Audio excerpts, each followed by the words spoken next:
Good evening money persons, welcome to daily మనిషి number 754. ఈరోజు మార్కెట్లో ఉన్న ఇంపార్టెంట్ అప్డేట్స్ అన్ని వన్ బై వన్ క్విక్గా డిస్కస్ చేసేద్దాం.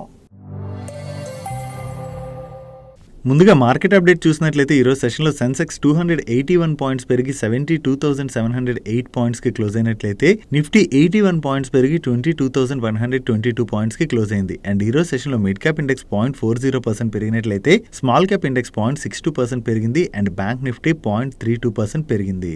నెక్స్ట్ పీబీ ఫిన్టెక్ వాళ్ళ రిలేటెడ్గా చాలా ఇంపార్టెంట్ అప్డేట్ ఉన్నది. ఈ పీబీ ఫిన్టెక్ వాళ్ళ సబ్సిడరీ కంపెనీ అయినటువంటి Policy Bazaar insurance brokers private limited వాళ్ళు అదే ఆన్లైన్లోని life and general insurance policies ని సేల్ చేస్తుంటారు కదా, వీళ్ళకి ఇప్పటి వరకు IRDAI అంటే insurance regulatory development authority of India వాళ్ళ దగ్గర నుంచి డైరెక్ట్ ఇన్సూరెన్స్ బ్రోకర్ లైసెన్స్ మాత్రమే ఉన్నది. ఆ లైసెన్స్ ని వీళ్ళు కాంపోజిట్ ఇన్సూరెన్స్ బ్రోకర్ లైసెన్స్ కి అప్గ్రేడ్ చేయాలని చెప్పి IRDAI వాళ్ళ దగ్గర అప్లికేషన్ పెట్టుకోవడం జరిగింది. ఇప్పుడు IRDAI వాళ్ళ దగ్గర నుంచి ఈ కాంపోజిట్ ఇన్సూరెన్స్ బ్రోకర్ లైసెన్స్ కి వీళ్ళకి ఇన్ ప్రిన్సిపల్ అప్రూవల్ వచ్చినట్టుగా షేర్ చేస్తున్నారు. సో త్వరలోనే ఫైనల్ అప్రూవల్ కూడా వచ్చేటువంటి అవకాశం ఉన్నది. ఈ కాంపోజిట్ ఇన్సూరెన్స్ బ్రోకర్ లైసెన్స్ రావడం వలన పాలసీ బజార్ వాళ్ళు రీ ఇన్సూరెన్స్ బిజినెస్ చేసుకునేటువంటి అవకాశం ఉన్నది. ఈ రీ ఇన్సూరెన్స్ బిజినెస్ అంటే ఏంటో మీకు ఇప్పుడు సింపుల్ గా అర్థమయ్యేలాగా ఒక ఎగ్జాంపుల్ తో ఎక్స్ప్లెయిన్ చేస్తాను. ఇన్సూరెన్స్ కంపెనీస్ మన దగ్గర నుంచి ప్రీమియం కలెక్ట్ చేస్తుంటాయి కదా, వాళ్ళు కలెక్ట్ చేసినటువంటి ప్రీమియం కి మనకి సమ్ అష్యూర్డ్ ని ఆఫర్ చేస్తాయి. ఒకవేళ 10,000 రూపాయలు ప్రీమియం పే చేసి ₹1,00,00,000 టర్మ్ ఇన్సూరెన్స్ తీసుకున్నటువంటి వ్యక్తి ఆ ఇన్సూరెన్స్ ఉన్న టైంలో చనిపోయినట్లయితే ఆ వ్యక్తికి ఇన్సూరెన్స్ కంపెనీ ₹1,00,00,000 పే చేస్తుంది కదా. సో అంటే ఏంటి, ఆ ₹1,00,00,000 రిస్క్ అనేది ఇన్సూరెన్స్ కంపెనీ పైనే ఉంటుంది. సో ఆ రిస్క్ ని కొంత పాస్ ఆన్ చేసుకోవడానికి ఇన్సూరెన్స్ కంపెనీస్ ఏం చేస్తుంటాయంటే వేరే రీ ఇన్సూరెన్స్ కంపెనీస్ ఉంటే ఆ రీ ఇన్సూరెన్స్ కంపెనీస్ దగ్గర కొంత రీ ఇన్సూరెన్స్ ప్రీమియం ని పే చేయడం ద్వారా వీళ్ళకు ఉన్నటువంటి రిస్క్ లోని కొంత రిస్క్ ని ఆ కంపెనీకి పాస్ ఆన్ చేస్తాయి. ఒకవేళ ఇప్పుడు ఆ వ్యక్తి చనిపోయినట్లయితే దీనిలో కొంత సమ్ అష్యూర్డ్ ని ఇన్సూరెన్స్ కంపెనీ పే చేసినట్లయితే రిమైనింగ్ సమ్ అష్యూర్డ్ ని రీ ఇన్సూరెన్స్ కంపెనీ పే చేస్తుంది. దీని ద్వారా ఇన్సూరెన్స్ కంపెనీస్ యొక్క రిస్క్ అనేది బాగా తగ్గుతుంది. ఈ రీ ఇన్సూరెన్స్ బిజినెస్ ఏదైతే ఉందో అక్కడ చాలా బిగ్ ఆపర్చునిటీ ఉన్నది. వీళ్ళకి లైసెన్స్ వచ్చినట్లయితే అది పాలసీ బజార్ వాళ్ళకి వస్తుంది కాబట్టి అది పాలసీ బజార్ రిలేటెడ్ గా పాజిటివ్. దాంతోనే ఈ రోజు సెషన్ లో మనం పాలసీ బజార్ స్టాక్ లోని అంత పాజిటివ్ మూమెంటం చూసాం. వీళ్ళకి IRDAI వాళ్ళ దగ్గర నుంచి ఈ composite insurance broker licence related గా ఫైనల్ అప్రూవల్ ఎప్పుడు వస్తుంది అన్నది చూడాలి. Next work force management services offer చేసేటువంటి క్వెస్ కార్ప్ వాళ్ళ దగ్గర నుంచి డీమర్జర్ రిలేటెడ్ గా అనౌన్స్మెంట్ వచ్చింది. వీళ్ళ బోర్డు ఈ వీకెండ్ లో మీట్ అయ్యి క్వెస్ కార్ప్ లిమిటెడ్ నుంచి Digitide Solutions Limited and Blue Spring Enterprises Limited ఈ 2 కంపెనీస్ యొక్క డీమర్జర్ ని అప్రూవ్ చేయడం జరిగింది. ఈ డీమర్జర్ జరిగిన తర్వాత క్వెస్ కార్ప్ వాళ్ళు work force management services offer చేయబోతున్నట్లయితే డిజిటైడ్ సొల్యూషన్స్ లిమిటెడ్ వాళ్ళు BPM solutions, insurtech and HRO business ని మేనేజ్ చేయబోతున్నారు. And Blue Spring Enterprises Limited వాళ్ళు facility management, industrial services and investments ని మేనేజ్ చేయబోతున్నారు. ఈ డీమర్జర్ రేషియో మనం చూసినట్లయితే రికార్డ్ డేట్ నాటికి ఎవరి దగ్గర అయితే ఈ క్వెస్ కార్ప్ యొక్క 1 షేర్ ఉంటుందో వాళ్ళకి డిజిటైడ్ సొల్యూషన్స్ లిమిటెడ్ లో ఒక షేర్ ని అండ్ అలాగే బ్లూ స్ప్రింగ్ ఎంటర్ప్రైజెస్ లిమిటెడ్ లోని మరొక షేర్ ని ఇష్యూ చేయబోతున్నారు. ఇంకా ఈ డీమర్జర్ రిలేటెడ్ గా వీళ్ళకి వేరియస్ అప్రూవల్స్ రావాలి. ఈ అప్రూవల్స్ వచ్చి టోటల్ గా ఈ డీమర్జర్ కంప్లీట్ అవడానికి 12 to 15 months టైం పట్టేటువంటి అవకాశం ఉన్నదని చెప్పి వీళ్ళు షేర్ చేయడం జరిగింది. అండ్ ఈ డీమర్జర్ వల్ల వచ్చేటువంటి బెనిఫిట్స్ ఏంటంటే ఈచ్ కంపెనీ పైన వీళ్ళు సెపరేట్ గా ఫోకస్ చేయొచ్చని అండ్ అంతేకాకుండా అండ్ దీని ద్వారా షేర్ హోల్డర్స్ యొక్క వాల్యూ కూడా అన్లాక్ అవుతుందని చెప్పి వీళ్ళ మేనేజ్మెంట్ అయితే షేర్ చేస్తుంది. అండ్ వీళ్ళ దగ్గర నుంచి వీకెండ్ లో ఈ డీమర్జర్ రిలేటెడ్ గా అనౌన్స్మెంట్ రావడంతోనే ఈ రోజు సెషన్ లో క్వెస్ కార్ప్ స్టాక్ లో మనకి అంత పాజిటివ్ మూమెంటం కనపడింది. నెక్స్ట్ LIC రిలేటెడ్ గా 2 అప్డేట్స్ ఉన్నాయి. దీనిలో ఫస్ట్ అప్డేట్ ఈ LIC వాళ్ళకి ఇక్కడ మీకు కనబడుతున్నటువంటి అసెస్మెంట్ ఇయర్స్ అన్నిటికీ కలిపి టోటల్ గా 25,460 crores worth refund income tax department నుంచి రావాలని, దీనిలో భాగంగా ఇప్పుడు వీళ్ళకి ఇన్కమ్ ట్యాక్స్ డిపార్ట్మెంట్ నుంచి 21,740 crores రిఫండ్ ఈ February 15th రోజున రిసీవ్ చేసుకున్నట్టుగా వీళ్ళు అప్డేట్ చేస్తున్నారు. అండ్ దీంతో పాటుగా వీళ్ళు LIC అమృత్ బాల్ అనేటువంటి నాన్ పార్టిసిపేటింగ్ పాలసీని లాంచ్ చేయడం జరిగింది. అండ్ ఈ ప్రోడక్ట్ February 17th అంటే ఈ సాటర్డే నుంచి సేల్స్ కి అవైలబుల్ లోకి రాబోతున్నట్టుగా వీళ్ళ దగ్గర నుంచి అనౌన్స్మెంట్ అయితే రిలీజ్ అయింది. వీళ్ళకి ఇన్కమ్ ట్యాక్స్ డిపార్ట్మెంట్ నుంచి రిఫండ్ అమౌంట్ రావడంతో పాటు కొత్తగా మరొక ప్రోడక్ట్ వచ్చి వీళ్ళ పోర్ట్ఫోలియోకి యాడ్ అయింది కదా, దీని ద్వారా కూడా వీళ్ళ సేల్స్ పెంచుకునేటువంటి అవకాశం ఉండడంతోనే ఈ రోజు సెషన్ లో LIC స్టాక్ లో మనకి పాజిటివ్ మూమెంటం కనపడింది. నెక్స్ట్ పేటిఎం వాళ్ళ దగ్గర నుంచి ఒక అనౌన్స్మెంట్ వచ్చింది. ఈ పేటిఎం వాళ్ళ సబ్సిడరీ కంపెనీ అయినటువంటి పేటిఎం పేమెంట్స్ బ్యాంక్ పైన RBI రిస్ట్రిక్షన్స్ విధించిన టైంలోని దాంతోని ఈ పేటిఎం యొక్క నోడల్ అకౌంట్ కూడా పేటిఎం పేమెంట్స్ బ్యాంక్ తో లింక్ అయి ఉండడం వల్ల ఆ నోడల్ అకౌంట్ పైన కూడా ఆర్బీఐ అయితే రిస్ట్రిక్షన్స్ విధించింది. సో దీంతో పేటిఎం వాళ్ళు ఇప్పుడు యాక్సిస్ బ్యాంక్ దగ్గర ఒక ఎస్క్రో అకౌంట్ ని ఓపెన్ చేయడం ద్వారా వీళ్ళ నోడల్ అకౌంట్ ని యాక్సిస్ బ్యాంక్ కి షిఫ్ట్ చేశామని, సో దీంతో పేటిఎం వాళ్ళు ప్రీవియస్ గా వీళ్ళ nodal account Paytm payments bank తో ఉండేది కదా, దాన్ని అయితే రిప్లేస్ చేసేసాం కాబట్టి వీళ్ళ మర్చెంట్స్ కి అయితే ఎటువంటి ప్రాబ్లం ఉండదని చెప్పి వీళ్ళు షేర్ చేస్తున్నారు. దీంతో పాటుగా పేటిఎం మర్చెంట్స్ యూజ్ చేసేటువంటి Paytm QR code, sand box and card machines ఏవైతే ఉంటాయో అవి మార్చ్ 15th తర్వాత కూడా వర్క్ చేస్తాయని చెప్పి వీళ్ళు అనౌన్స్ చేస్తున్నారు. కాకపోతే అవి పేటిఎం పేమెంట్స్ బ్యాంక్ అకౌంట్ తో ఒకవేళ లింక్ అయి ఉంటే ప్రాబ్లం తప్ప పేటిఎం పేమెంట్స్ బ్యాంక్ అకౌంట్ తో లింక్ అయి లేకుండా వేరే అదర్ బ్యాంక్ తో కనుక లింక్ అయి ఉన్నట్లయితే మార్చ్ 15 తర్వాత కూడా వర్క్ అవుతాయని ఆర్బీఐ దగ్గర నుంచి అయితే పేటిఎం రిలేటెడ్ గా FAQs రిలీజ్ చేశారు కదా, దీనిలో ఆర్బీఐ కూడా దీన్ని కన్ఫర్మ్ చేయడం జరిగింది. సో ఇప్పుడు ఆర్బీఐ దగ్గర నుంచి కన్ఫర్మేషన్ వచ్చింది అండ్ అలాగే వీళ్ళ యాక్సిస్ బ్యాంక్ వీళ్ళ నోడల్ అకౌంట్ ని కూడా ట్రాన్స్ఫర్ చేశారు కాబట్టి అట్లీస్ట్ పేటిఎం యొక్క మర్చెంట్స్ కి అయితే ఎటువంటి ఇబ్బంది ఉండదు కాబట్టి ఈ మర్చెంట్స్ కి వీళ్ళు ఆఫర్ చేసేటువంటి సర్వీసెస్ అయితే కంటిన్యూ అవ్వనున్నాయి. సో దీంతోనే ఈ రోజు సెషన్ లో పేటిఎం స్టాక్ లోని కొంత పాజిటివ్ మూమెంటం కనపడింది.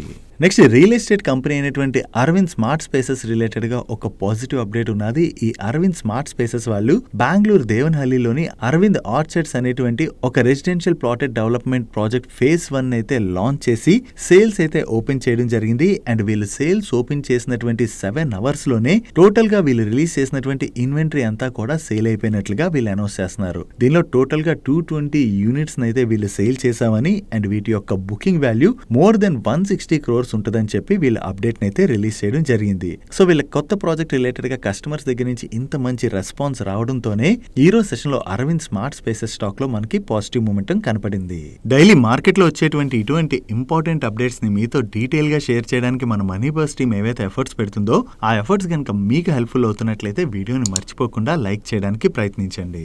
నెక్స్ట్ FTSE అంటే financial times stock exchange semi annual రివ్యూలో భాగంగా మన ఇండియాకి చెందినటువంటి కొన్ని స్టాక్స్ ని వీళ్ళు యాడ్ చేయడం జరిగింది. దీనిలో మనం చూసినట్లయితే fertilizers and chemicals Travancore, Jindal stainless steel, Kalyan jewellers, KPIT, Mazagon Dock ship builders, Metro Brands, RVNL, SJVN, Suzlon తో పాటుగా మరికొన్ని స్టాక్స్ ని కూడా వీళ్ళు యాడ్ చేయడం జరిగింది. ఈ FTSE సెమీ యాన్యువల్ రివ్యూలో భాగంగా ఏ స్టాక్స్ అయితే వీళ్ళు యాడ్ చేశారో ఆ స్టాక్స్ లోకి ఈ అడ్జస్ట్మెంట్ డేట్ ఉంటుంది కదా, ఆ అడ్జస్ట్మెంట్ డేట్ రోజు ఈ ఇండెక్స్ ని ట్రాక్ చేసేటువంటి ఫండ్స్ నుంచి ఇన్ఫ్లోస్ వస్తుంటాయి. అండ్ ఈ చేంజెస్ ఏవైతే వీళ్ళు అనౌన్స్ చేశారో అవి మార్చ్ 15th రోజున జరగబోతున్నాయి. దీనిలో యాడ్ చేసినటువంటి స్టాక్స్ లోని HDFC బ్యాంక్ లోకి దగ్గరగా $400 million వరకు కూడా ఇన్ఫ్లోస్ వచ్చేటువంటి అవకాశం ఉన్నదని చెప్పి మార్కెట్ ఎక్స్పెక్ట్ చేస్తుంది. ఈవెన్ HDFC బ్యాంక్ స్టాక్ లోకే కాదు, మీకు ఇక్కడ కనబడుతున్నటువంటి స్టాక్స్ లైక్ KPIT కావచ్చు, సుజలాన్ కావచ్చు, RVNL కావచ్చు, ఇటువంటి స్టాక్స్ అన్నిటిలోకి కూడా ఇండెక్స్ ని ట్రాక్ చేసేటువంటి ఫండ్స్ నుంచి ఇన్ఫ్లోస్ వస్తాయి కాబట్టి మనకి మార్చ్ 15th రోజున ఈ స్టాక్స్ లోకి కొంత మూమెంటం కనపడేటువంటి అవకాశం ఉన్నది. నెక్స్ట్ ఇన్సాల్వెన్సీ ఫైల్ చేసినటువంటి గో ఫస్ట్ ఎయిర్లైన్స్ ని స్పైస్ జెట్ వాళ్ళు అక్వైర్ చేయొచ్చు అని చెప్పి మార్కెట్ లో చాలా రోజుల నుంచి న్యూస్ నడుస్తుంది కదా. నౌ ఈ గో ఫస్ట్ ఎయిర్లైన్స్ ని అక్వైర్ చేయడం కోసం అని చెప్పి స్పైస్ జెట్ యొక్క CMD అయినటువంటి అజయ్ సింగ్ గారు అండ్ అలాగే ఈజ్ మై ట్రిప్ యొక్క CEO అయినటువంటి నిశాంత్ గారికి చెందినటువంటి BZB ఎయిర్లైన్స్ వీళ్ళిద్దరూ కలిసి జాయింట్ బిడ్ ని సబ్మిట్ చేసినట్లుగా మీడియా ప్లాట్ఫామ్స్ అయితే రిపోర్ట్ చేస్తున్నాయి. వీళ్ళైతే ఇప్పుడు బిడ్ సబ్మిట్ చేస్తారు. ఫైనల్లీ ఈ ఎయిర్లైన్స్ ని ఎవరు అక్వైర్ చేస్తారన్నది చూడాలి. ఈజ్ మై ట్రిప్ వాళ్ళు రీసెంట్ గానే వాళ్ళ బిజినెస్ ఎక్స్పాన్షన్ ప్లాన్ లో భాగంగా హోటల్ బిజినెస్ లో కూడా ఎంటర్ అవుతున్నట్టుగా షేర్ చేశారు కదా. ఇప్పుడు ఒకవేళ గో ఫస్ట్ రిలేటెడ్ గా కూడా వీళ్ళు బిడ్ విన్ అయినట్లయితే వీళ్ళు ఎయిర్లైన్స్ బిజినెస్ లో కూడా ఎంటర్ అయ్యేటువంటి అవకాశం ఉన్నది. ఫైనల్లీ ఎవరు ఈ బిడ్ ని విన్ అవుతారన్నది మనం చూడాలి. అండ్ స్పైస్ జెట్ రిలేటెడ్ గా మరొక అప్డేట్ కూడా ఉన్నది. ఈ స్పైస్ జెట్ వాళ్ళని క్రెడిట్ సూస్ వాళ్ళకి వీళ్ళు ఏవైతే అవుట్ స్టాండింగ్ డ్యూస్ పే చేయాలో వాటన్నిటిని కూడా మార్చ్ 15th కల్లా క్లియర్ చేయాలని సుప్రీంకోర్టు ఆదేశించినట్లుగా అప్డేట్స్ వస్తున్నాయి. సో స్పైస్ జెట్ ని సుప్రీంకోర్టు ఈ విధంగా ఆదేశించిందన్న అప్డేట్ తోనే ఈ రోజు సెషన్ లో స్పైస్ జెట్ స్టాక్ లో మనకి కొంత ప్రెషర్ కనపడింది. నెక్స్ట్ బెంగళూరుకి చెందినటువంటి స్పెషాలిటీ క్యాన్సర్ హాస్పిటల్ అయినటువంటి హెల్త్ కేర్ గ్లోబల్ రిలేటెడ్ గా ఒక ఇంట్రెస్టింగ్ అప్డేట్ సర్క్యులేట్ అవుతున్నది. ఈ హెల్త్ కేర్ గ్లోబల్ లోని CVC క్యాపిటల్ వాళ్ళు కంట్రోలింగ్ స్టేక్ ని అయితే హోల్డ్ చేస్తున్నారు. వీళ్ళ దగ్గర నుంచి ఈ స్టేక్ ని అక్వైర్ చేయడం కోసం అని చెప్పి ప్రైవేట్ ఈక్విటీ ఇన్వెస్టర్స్ అయినటువంటి TQG క్యాపిటల్, KKR వాళ్ళతో పాటుగా ఈక్విటీ వాళ్ళు కూడా ప్రయత్నిస్తున్నట్లుగా ఎకనామిక్ టైమ్స్ వాళ్ళు వాళ్ళ సోర్సెస్ ద్వారా తెలిసినటువంటి ఇన్ఫర్మేషన్ ని షేర్ చేస్తున్నారు. ప్రతి ఏరియాలోనూ హెల్త్ కేర్ రిక్వైర్మెంట్ అయితే చాలా ఎక్కువగా పెరుగుతుంది కదా. దీని ద్వారా హాస్పిటల్స్ యొక్క బిజినెస్ కూడా మన ఇండియాలో బాగానే గ్రో అవుతున్నది. దాంతో ఈ హాస్పిటల్ బిజినెస్ లోని ఇన్వెస్ట్ చేసేందుకు గాను ఈ ప్రైవేట్ ఈక్విటీ ఇన్వెస్టర్స్ అందరూ పోటీ పడుతున్నట్లుగా వీళ్ళు షేర్ చేయడం జరిగింది. బట్ ఈ న్యూస్ రిలేటెడ్ గా ఇప్పటి వరకు హెల్త్ కేర్ గ్లోబల్ వాళ్ళ దగ్గర నుంచి కానీ ఈ ప్రైవేట్ ఈక్విటీ ఇన్వెస్టర్స్ దగ్గర నుంచి కానీ ఎటువంటి కన్ఫర్మేషన్ రాలేదు. చూడాలి త్వరలో దీని రిలేటెడ్ గా వీళ్ళు ఏమైనా అప్డేట్ చేస్తారేమో. నెక్స్ట్ ఇండియా UK మధ్యన ఫ్రీ ట్రేడ్ అగ్రిమెంట్ రిలేటెడ్ గా చాలా రోజుల నుంచి మాట్లాడుకుంటున్నారు. మాట్లాడుకుంటున్నాం కదా. ఈ ఫ్రీ ట్రేడ్ అగ్రిమెంట్ రిలేటెడ్ గా డిస్కషన్స్ అయితే అడ్వాన్స్ స్టేజ్ లోకి వచ్చినట్లుగా ఇప్పుడు ఎకనామిక్ టైమ్స్ వాళ్ళు రిపోర్ట్ చేయడం జరిగింది. ఈ అడ్వాన్స్ స్టేజ్ డిస్కషన్స్ ఫిబ్రవరి 16th రోజున జరిగాయని ఈ ప్రోగ్రెస్ రిలేటెడ్ గా ప్రైమ్ మినిస్టర్స్ ఆఫీస్ రివ్యూ చేసింది. అండ్ దీనిలోని మన కామర్స్ అండ్ ఇండస్ట్రీ మినిస్టర్ అయినటువంటి పీయూష్ గోయల్ గారు అండ్ కామర్స్ సెక్రటరీ అయినటువంటి సునీల్ భరత్వాల్ గారు కూడా పాల్గొన్నట్లుగా వేరియస్ మీడియా ప్లాట్ఫామ్స్ అయితే రిపోర్ట్ చేయడం జరిగింది. సో ఈ ఫ్రీ ట్రేడ్ అగ్రిమెంట్ ఈ మార్చ్ లోనే క్లోజ్ అయ్యేటువంటి అవకాశం ఉన్నదని చెప్పి కూడా చాలా మీడియా ప్లాట్ఫామ్ షేర్ చేస్తున్నాయి. చూడాలి, ఎలక్షన్స్ ముందుకల్లా ఈ ఫ్రీ ట్రేడ్ అగ్రిమెంట్ క్లోజ్ అవ్వచ్చు అని చెప్పి ఎక్స్పెక్టేషన్స్ అయితే ఉన్నాయి. కాబట్టి త్వరలో రెండు కంట్రీస్ మధ్యన డిస్కషన్స్ కొలిక్కొచ్చి ఈ ఫ్రీ ట్రేడ్ అగ్రిమెంట్ కనుక జరిగినట్లయితే వేరియస్ ఇండస్ట్రీస్ అయితే దీని వలన బెనిఫిట్ పొందబోతున్నాయి. నెక్స్ట్ ఫ్రైడే రోజు డేటా ప్యాటర్న్ స్టాక్ లోని ఒక లార్జ్ ట్రేడ్ జరిగింది. దాని గురించి మనం మాట్లాడుకున్నాం కదా. ఈ లార్జ్ ట్రేడ్ లోని ఫ్లోరింట్రీ క్యాపిటల్ వాళ్ళు హోల్డ్ చేస్తున్నటువంటి ఎంటైర్ స్టేక్ 10.71% స్టేక్ ని కూడా సెల్ చేయడం జరిగింది. అండ్ వీళ్ళ దగ్గర నుంచి గవర్నమెంట్ ఆఫ్ సింగపూర్ వాళ్ళు 5.62% స్టేక్ ని అక్వైర్ చేసినట్లయితే మిరే అసెట్ మ్యూచువల్ ఫండ్ వాళ్ళు 1.26% స్టేక్ ని, అండ్ మిరేతో పాటుగా కోటక్ మహీంద్రా మ్యూచువల్ ఫండ్ వాళ్ళు కూడా 0.81% స్టేక్ ని అక్వైర్ చేయడం జరిగింది. అండ్ మాథ్యూ కైరియాక్ వాళ్ళు కూడా 1.21% స్టేక్ ని అక్వైర్ చేశారు. సో డేటా ప్యాటర్న్ ఈ బ్లాక్ డీల్ లోని ఇంత పెద్ద బయర్స్ దగ్గర నుంచి ఇంట్రెస్ట్ కనపడేసరికి ఈ రోజు సెషన్ లో మనం అగైన్ డేటా ప్యాటర్న్ స్టాక్ లో పాజిటివ్ మూమెంటం చూసాం. అండ్ ఈ డేటా ప్యాటర్న్ తో పాటుగా ఈ రోజు సెషన్ లో కొన్ని ఇంట్రెస్టింగ్ బ్లాక్ డీల్స్ జరిగాయి. దీనిలోని సులా వైన్యార్డ్స్ లోని 2 లార్జ్ ట్రేడ్స్ లోని నియర్లీ 1 crore షేర్స్ అంటే 12% ఈక్విటీ పైన హ్యాండ్స్ చేంజ్ అవడం జరిగింది.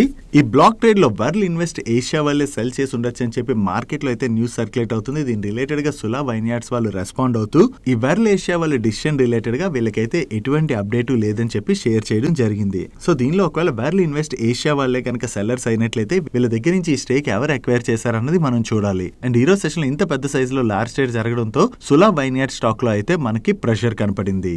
అండ్ దీంతో పాటుగా మిండా కార్ప్ లో కూడా ఈ రోజు ఒక లార్జ్ ట్రేడ్ జరిగింది. ఈ లార్జ్ ట్రేడ్ లోని 4.5% ఈక్విటీ అయితే హ్యాండ్స్ చేంజ్ అయింది. ఈ లార్జ్ ట్రేడ్ లో హెచ్ఎన్ఏ ఇన్వెస్టర్ అయినటువంటి బెలా అగ్రవాల్ గారే సెల్ చేసి ఉండొచ్చు అని చెప్పి మార్కెట్ అయితే ఎక్స్పెక్ట్ చేస్తుంది. అండ్ ఈయన దగ్గర నుంచి ఈ స్టేక్ ని కోటక్ ఏఎంసీ, మోతీలాల్ ఏఎంసీ వాళ్ళు అక్వైర్ చేశారని చెప్పి ఎకనామిక్ టైమ్స్ వాళ్ళు వాళ్ళ సోర్సెస్ ద్వారా తెలిసిన ఇన్ఫర్మేషన్ ని షేర్ చేస్తున్నారు. అండ్ ఈ లార్జ్ ట్రేడ్ లో కూడా బయర్స్ ఎవరు సెల్లర్స్ ఎవరు అనేది మనకి ఈ రోజు నైట్ కి అప్డేట్ అవుతుంది. అండ్ ఎస్ బ్యాంక్ లో కూడా ఈ రోజు ఒక లార్జ్ ట్రేడ్ జరిగింది. ఈ లార్జ్ ట్రేడ్ లోని 240 crores worth shares each share 27 rupees 20 పైసా చొప్పున హ్యాండ్స్ చేంజ్ అవడం జరిగింది. మార్కెట్ లో ట్రేడ్ అవుతున్నటువంటి ప్రైస్ కన్నా కూడా కొంచెం తక్కువ ప్రైస్ లోనే ఈ లార్జ్ ట్రేడ్ జరగడంతో ఒక్కసారి మనకి ఎస్ బ్యాంక్ స్టాక్ లో ప్రెషర్ కనపడింది.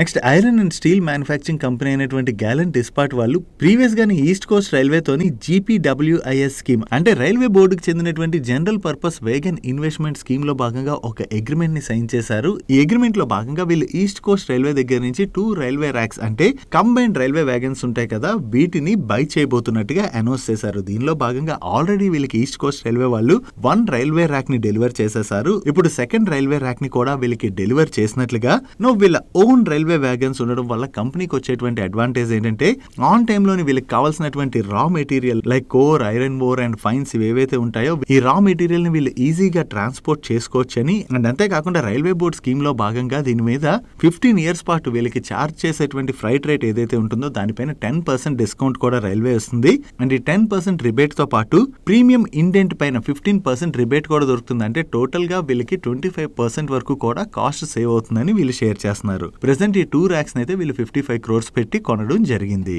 సో ఈ ర్యాక్స్ కొనుక్కోవడం వల్ల వీళ్ళకి రా మెటీరియల్ ఆన్ టైం అందుబాటులోకి వస్తుంది. అండ్ అంతేకాకుండా దీనివల్ల వీళ్ళ ఫ్రైట్ కాస్ట్ కూడా తగ్గుతుందంటే అది కంపెనీ రిలేటెడ్ గా పాజిటివ్ కదా. దాంతో ఈ రోజు సెషన్ లో గ్యాలెంట్ డిస్పాట్ స్టాక్ లో మనం పాజిటివ్ మూమెంటం చూసాం. నెక్స్ట్ బలరాంపూర్ చీనీ మిల్స్ వాళ్ళు న్యూ లైన్ ఆఫ్ బిజినెస్ లోకి ఎంటర్ అవుతున్నారు. దీని రిలేటెడ్ గా వీళ్ళ బోర్డు నిన్న మీట్ అయ్యి అప్రూవ్ చేయడం జరిగింది. ఈ కొత్త బిజినెస్ ఏంటంటే బయోప్లాస్టిక్ ప్రొడక్షన్ లో యూజ్ చేసేటువంటి పాలీలాక్టిక్ యాసిడ్ ని వీళ్ళు మ్యానుఫ్యాక్చర్ చేయబోతున్నారు. యాక్చువల్లీ గవర్నమెంట్ ఆఫ్ ఇండియా వాళ్ళు గ్రీన్ ఇనిషియేషన్ ఏదైతే తీసుకున్నారో ఈ గ్రీన్ గ్రోత్ ని ప్రమోట్ చేసేందుకు గాను బయోప్లాస్టిక్ యూసేజ్ ని పెంచడానికి అయితే ప్రయత్నిస్తుంది. దీనికోసం అని చెప్పి గవర్నమెంట్ కొత్త స్కీమ్ ని కూడా అనౌన్స్ చేయడం జరిగింది. సో ఈ బయోప్లాస్టిక్ సెగ్మెంట్ లో ప్రెసెంట్ ఏదైతే మంచి ఆపర్చునిటీ ఉన్నదో ఆ ఆపర్చునిటీని గ్రాప్ చేసేందుకు గాను వీళ్ళు బయోప్లాస్టిక్ ప్రొడక్షన్ లో యూజ్ చేసేటువంటి పాలీలాక్టిక్ యాసిడ్ మ్యానుఫ్యాక్చరింగ్ లోకి ఎంటర్ అవుతున్నట్టుగా వీళ్ళ మేనేజ్మెంట్ అయితే చెప్తుంది. సో దీని ద్వారా బలరాంపూర్ చీనీ వాళ్ళకి న్యూ బిజినెస్ అయితే యాడ్ అవబోతుంది కదా, అది కంపెనీ రిలేటెడ్ గా పాజిటివ్. దాంతో ఈ రోజు సెషన్ లో బలరాంపూర్ చీనీ మిల్ స్టాక్ లో మనకి పాజిటివ్ మూమెంటం కనపడింది.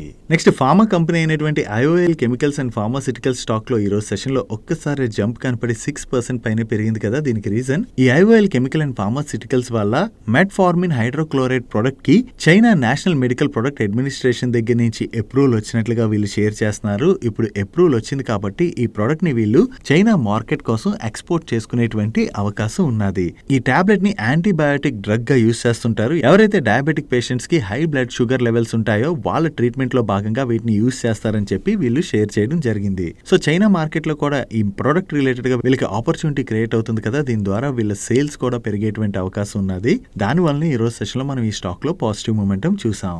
నెక్స్ట్ ఈ రోజు సెషన్ లో కోల్ ఇండియా స్టాక్ లో ఒక్కసారి ప్రెషర్ కనపడి 4% పైన కరెక్ట్ అయింది కదా. దానికి రీజన్ ఈ కోల్ ఇండియా చైర్మన్ ఈ రోజు మీడియాతో మాట్లాడుతూ వీళ్ళు ఫైనాన్షియల్ ఇయర్ 24 కి ఏదైతే ప్రొడక్షన్ టార్గెట్ ని పెట్టుకున్నారో ఆ టార్గెట్ లోని 78% ఆఫ్ ది టార్గెట్ ని 3 క్వార్టర్స్ లోని అచీవ్ చేశామని కామెంట్ చేస్తూనే కరెంట్ ఫైనాన్షియల్ ఇయర్ లోని వీళ్ళు ఏదైతే 780 మిలియన్ టన్స్ ప్రొడక్షన్ టార్గెట్ ని పెట్టుకున్నారో ఆ టార్గెట్ కన్నా కూడా 10 మిలియన్ టన్స్ తక్కువగా వీళ్ళ ప్రొడక్షన్ జరిగేటువంటి అవకాశం ఉన్నదని చెప్పి ఈయన కామెంట్ చేయడం జరిగింది. సో ఈ ఫైనాన్షియల్ ఇయర్ లో వీళ్ళ ప్రొడక్షన్ టార్గెట్ ని మిస్ అవ్వచ్చు అని చెప్పి ఈయన దగ్గర నుంచి ఇటువంటి కామెంట్స్ రావడంతోనే ఒక్కసారి మనకి ఈ రోజు సెషన్ లో కోల్ ఇండియా స్టాక్ లో ప్రెషర్ కనపడింది. నెక్స్ట్ మన కంట్రీలోని రెన్యూబుల్ ఎనర్జీ ప్రాజెక్ట్స్ కి ఫైనాన్సింగ్ సొల్యూషన్స్ ఆఫర్ చేసేటువంటి ఇరెడా వాళ్ళు పిఎన్బి వాళ్ళతోని ఒక ఎంఓయు సైన్ చేశారు. ఈ ఎంఓయు లో భాగంగా వీళ్ళిద్దరూ కలిసి divorce spectrum of renewable energy projects కి కోల్ ఎండింగ్ సొల్యూషన్స్ అయితే ఆఫర్ చేయబోతున్నారు. నెక్స్ట్ కాన్ఫిడెన్స్ పెట్రోలియం వీళ్ళు ఆటోస్ కి ఎల్పీజీ సప్లై చేస్తుంటారు అండ్ అలాగే ఎల్పీజీ సిలిండర్స్ కూడా మ్యానుఫ్యాక్చర్ చేస్తూ ఉంటారు. ఈ కాన్ఫిడెన్స్ పెట్రోలియం స్టాక్ ఈ రోజు సెషన్ లో 11% పైనే పెరిగింది. దీనికి రీజన్ ఈ కాన్ఫిడెన్స్ పెట్రోలియం వాళ్ళు నార్వేకి చెందినటువంటి BWLPG అనేటువంటి కంపెనీతో కలిపి 50-50 పార్ట్నర్షిప్ లో భాగంగా ఒక జాయింట్ వెంచర్ కంపెనీని అయితే ఫామ్ చేయబోతున్నారు. ఈ BWLPG అనేటువంటి కంపెనీ లార్జ్ గ్యాస్ క్యారియర్స్ ని ఆపరేట్ చేస్తూ ఉంటుంది. ఈ company LPG shipping and trading చేస్తుంటుంది. నో ఈ కంపెనీతోని జాయింట్ వెంచర్ ని వీళ్ళు ఏదైతే ఫామ్ చేయబోతున్నారో దాని పేరుని BW కాన్ఫిడెన్స్ ఎంటర్ప్రైజెస్ గా పెడుతున్నారు. దీని ద్వారా మన ఇండియాలోని ఆన్షోర్ ఎల్పీజీ ఇన్ఫ్రాస్ట్రక్చర్ లోనైతే ఈ జాయింట్ వెంచర్ కంపెనీ ఇన్వెస్ట్ చేయబోతుంది. ఇనిషియల్ గా ముంబైలోని వీళ్ళు క్రయోజెనిక్ ఎల్పీజీ స్టోరేజ్ ఫెసిలిటీని అయితే డెవలప్ చేయబోతున్నట్టుగా మీడియా ప్లాట్ఫామ్స్ రిపోర్ట్ చేయడం జరిగింది. సో ఈ జాయింట్ వెంచర్ కంపెనీ ద్వారా మన ఇండియాలో ఉన్నటువంటి ఎల్పీజీ సప్లై ఆపర్చునిటీ ఏదైతే ఉందో దాన్ని క్యాటర్ చేయడానికి వీళ్ళు ప్రయత్నిస్తున్నారన్న ఈ అప్డేట్ తోనే ఈ రోజు సెషన్ లో మనకి కాన్ఫిడెన్స్ పెట్రోలియం స్టాక్ లో ఇంత పాజిటివ్ మూమెంటం కనపడింది. నెక్స్ట్ మనం ఎన్నో రకాల స్కామ్స్ గురించి వింటుంటాం కదా. ఇప్పుడు మనం ఏదైతే స్కామ్ గురించి వినబోతున్నాం చాలా ఇంట్రెస్టింగ్ స్కామ్. ఒక ఫేమస్ బ్యాంక్ లోనే ఈ స్కామ్ ఏకంగా జరిగింది. బ్యాంక్ పేరు బ్యాంక్ ఆఫ్ బరోడా. ఈ బ్యాంక్ ఆఫ్ బరోడా దగ్గర హౌసింగ్ లోన్ కోసం అని చెప్పి 2.06 crores వర్త్ లోన్ ని ఇద్దరు వ్యక్తులు అయితే తీసుకున్నారు. ఈ తీసుకున్నటువంటి వ్యక్తులకి బ్యాంక్ ఆఫ్ బరోడాకి చెందినటువంటి డైరెక్ట్ సేల్స్ ఏజెంటే సహకరించడం కూడా జరిగింది. వీళ్ళు బ్యాంక్ ని ఏ విధంగా మోసం చేశారంటే మియాపూర్ లో అసలు అటువంటి ప్లాటే లేదు, ఆ ప్లాట్ ఉన్నదని చెప్పి వీళ్ళు ఫ్యాబ్రికేటెడ్ డాక్యుమెంట్స్ క్రియేట్ చేసి బ్యాంక్ కి సబ్మిట్ చేయడం ద్వారా ఈ 2.4 crores లోన్స్ అయితే తీసుకున్నారు. ఫైనల్ ఇది ఎలా బయటపడిందంటే లోన్ తీసుకున్న వాళ్ళు తిరిగి పే చేశారా అంటే తిరిగి పే చేయని కూడా లేదు. వీళ్ళు కంటిన్యూస్ గా ఈఎంఐస్ పే చేయకపోవడంతో బ్యాంక్ అటువంటి వారిని ఏం చేస్తుంది, ఎన్పిఏ కింద కన్వర్ట్ చేస్తుంది కదా. సో ఎన్పిఏ కింద మారిన తర్వాత ఆ ప్రాపర్టీకి ఏదైతే లోన్ ఇచ్చారో ఆ ప్రాపర్టీని బ్యాంక్ సీజ్ చేసి దాని తర్వాత ఆక్షన్ వేయడం ద్వారా ఏవైతే డబ్బులు వస్తాయో దాని ద్వారా బ్యాంక్ అయితే రికవర్ చేసుకుంటుంది. కానీ ఇక్కడే బ్యాంక్ కి షాక్ తేలింది. వీళ్ళు సీజ్ చేద్దామని చూస్తే ఎన్పిఏని అసలు అటువంటి ప్రాపర్టీయే లేదంట. సో ఎటువంటి స్కామ్లు జరుగుతున్నాయంటే రోజు రోజుకి స్కామ్స్టర్స్ అయితే అప్డేట్ అవుతూనే ఉన్నారు. ఏదో రకంగా మనుషుల్ని మోసం చేస్తున్నారు, ఆఖరికి బ్యాంకుల్ని కూడా ఈ విధంగా మోసం చేయడం జరుగుతుంది. నెక్స్ట్ రైల్వే వేగన్స్ మ్యానుఫ్యాక్చర్ చేసేటువంటి టిటెగ్రా రైల్ సిస్టమ్స్ వాళ్ళకి మినిస్ట్రీ ఆఫ్ డిఫెన్స్ దగ్గర నుంచి ఒక ఆర్డర్ వచ్చింది. ఈ ఆర్డర్ లో భాగంగా వీళ్ళు మినిస్ట్రీ ఆఫ్ డిఫెన్స్ కోసం 250 స్పెషలైజ్డ్ వేగన్స్ ని మ్యానుఫ్యాక్చర్ చేసి సప్లై చేయబోతున్నారు. అండ్ ఈ ఆర్డర్ యొక్క వాల్యూ అప్రాక్సిమేట్లీ 170 crores. అండ్ ఈ ఆర్డర్ ని వీళ్ళు కాంట్రాక్ట్ విన్ అయినటువంటి 12 months లో స్టార్ట్ చేసి 36 months లోని ఎగ్జిక్యూట్ చేయవలసి ఉన్నది. సో టిటెగ్రా రైల్ సిస్టమ్స్ వాళ్ళకి కంటిన్యూస్ గా ఆర్డర్స్ వస్తుండటంతో వాళ్ళ ఆర్డర్ బుక్ కూడా చాలా స్ట్రాంగ్ గా గ్రో అవుతుంది. అండ్ కొత్తగా మినిస్ట్రీ ఆఫ్ డిఫెన్స్ దగ్గర నుంచి వీళ్ళు ఆర్డర్ విన్ అయ్యారన్న అప్డేట్ తోనే ఈ రోజు సెషన్ లో టిటెగ్రా రైల్ సిస్టమ్ స్టాక్ పాజిటివ్ గా రియాక్ట్ అయింది. Next leading 2-wheeler manufacturing company అయినటువంటి బజాజ్ ఆటో వాళ్ళు టెండర్ రూట్ లోని 4,000 crores బైబ్యాక్ ఆల్రెడీ అనౌన్స్ చేశారు కదా. ఈ బైబ్యాక్ లో వీళ్ళు ఈచ్ షేర్ ని 10,000 rupees పెట్టి బైబ్యాక్ చేయబోతున్నారు. అండ్ ఇప్పుడు ఈ బైబ్యాక్ యొక్క రికార్డ్ డేట్ ని వీళ్ళు February 29th గా ఫిక్స్ చేయడం జరిగింది. అంటే ఒకవేళ మీలో ఎవరైనా ఈ బైబ్యాక్ లో పార్టిసిపేట్ చేయాలనుకున్నట్లయితే February 29th నాటికల్లా మీ డీమ్యాట్ అకౌంట్ లోని ఈ షేర్స్ క్రెడిట్ అయి ఉండాలి. సో వీళ్ళ దగ్గర నుంచి బైబ్యాక్ రికార్డ్ డేట్ అనౌన్స్మెంట్ వచ్చేసరికి ఈ రోజు సెషన్ లో బజాజ్ ఆటో స్టాక్ లో మనకి పాజిటివ్ మూమెంటం కనపడింది. నెక్స్ట్ పిఎస్యు కంపెనీ అయినటువంటి ఎన్హెచ్పిసి వాళ్ళు government of India CPSU scheme phase 2 tranche 3 లో భాగంగా రాజస్థాన్ బికనేర్ లోని సోలార్ పవర్ ప్లాంట్ అయితే సెటప్ చేయబోతున్నారు. అండ్ దీనికి మన ప్రైమ్ మినిస్టర్ నరేంద్ర మోడీ గారు ఫిబ్రవరి 16th రోజున ఫౌండేషన్ స్టోన్ ని వేయడం జరిగింది. అంటే ఈ ప్రాజెక్ట్ స్టార్ట్అప్ చేయడం ఇప్పుడైతే స్టార్ట్ చేస్తారు. అండ్ ఈ ప్రాజెక్ట్ కి అప్రాక్సిమేట్లీ 1700 crores వరకు కూడా ఇన్వెస్ట్మెంట్ అవుతుందని అండ్ ఈ ప్రాజెక్ట్ ని 2024 సెప్టెంబర్ కి కమిషన్ చేస్తామని ఎక్స్పెక్ట్ చేస్తున్నట్టుగా వీళ్ళ మేనేజ్మెంట్ చెప్తుంది. సో ఈ ప్రాజెక్ట్ సెటప్ చేయడం వీళ్ళు స్టార్ట్ చేశారన్న అప్డేట్ తోనే ఈ రోజు సెషన్ లో ఎన్హెచ్పిసి స్టాక్ లో మనకి పాజిటివ్ మూమెంటం కనపడింది.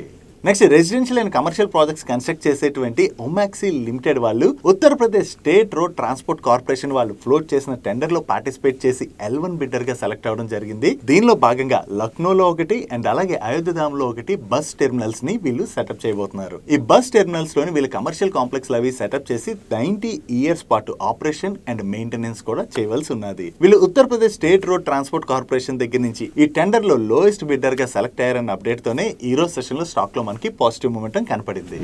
నెక్స్ట్ టైగర్ లాజిస్టిక్స్ వాళ్ళు ప్రీవియస్ గా ఫేస్ వాల్యూ 10 గా ఉన్న వాళ్ళ స్టాక్ ని ఫేస్ వాల్యూ 1 గా స్ప్లిట్ చేయబోతున్నట్టుగా అనౌన్స్ చేశారు. అంటే రికార్డ్ డేట్ నాటికి ఎవరి దగ్గర అయితే ఈ టైగర్ లాజిస్టిక్స్ యొక్క 1 స్టాక్ ఉంటుందో అవి 10 స్టాక్స్ గా మారబోతున్నాయి. ఇప్పుడు ఈ స్టాక్ స్ప్లిట్ యొక్క రికార్డ్ డేట్ ని వీళ్ళు March 4th గా ఫిక్స్ చేయడం జరిగింది. ఒకవేళ మీలో ఎవరైనా ఈ స్టాక్ స్ప్లిట్ లో పార్టిసిపేట్ చేయాలనుకున్నట్లయితే March 4th నాటికల్లా మీ డిమాట్ అకౌంట్ లోని ఈ షేర్స్ క్రెడిట్ అయి ఉండాలి. అండ్ ఒకటి గుర్తుపెట్టుకోండి, ఈ స్టాక్ స్ప్లిట్ ఏ రేషియోలో అయితే చేస్తున్నారో అదే రేషియోలోని స్టాక్ ప్రైస్ కూడా అడ్జస్ట్ అయిపోతుంది. సో వీళ్ళ దగ్గర నుంచి పాజిటివ్ కార్పొరేట్ యాక్షన్ అనౌన్స్మెంట్ రావడంతోనే ఈ రోజు సెషన్ లో టైగర్ లాజిస్టిక్స్ స్టాక్ పాజిటివ్ గా రియాక్ట్ అయింది.